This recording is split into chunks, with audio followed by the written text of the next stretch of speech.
என்ன கடையில வந்து அவங்களே விளாட பார்த்தா இந்த தடி போய் குறுக்க தடி அவனை விடுறா அப்பா தடியே விடு. அவன் என்ன கடிக்கிறான்ட்டு வந்து ஒரே அடி அடிச்சிட்டான் தடியா. பாருங்க விடாம. சரி வாப்பலாம்.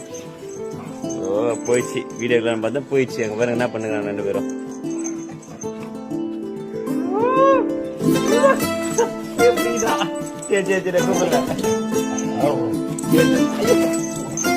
பாத்தீங்களா இல்லையா? தடிய விடவே மாட்டேன்.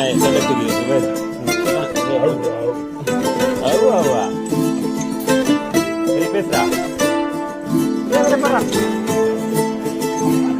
ஓகே. அம்மா அவ்வளவு பாசம் அவனுக்கு ரெண்டு பேருக்குமே. போடுறான் ஓகே. நீங்க எல்லாரும் பார்த்து பத்திரமா சண்டை மச்சிட்டு வந்துடுறாங்க.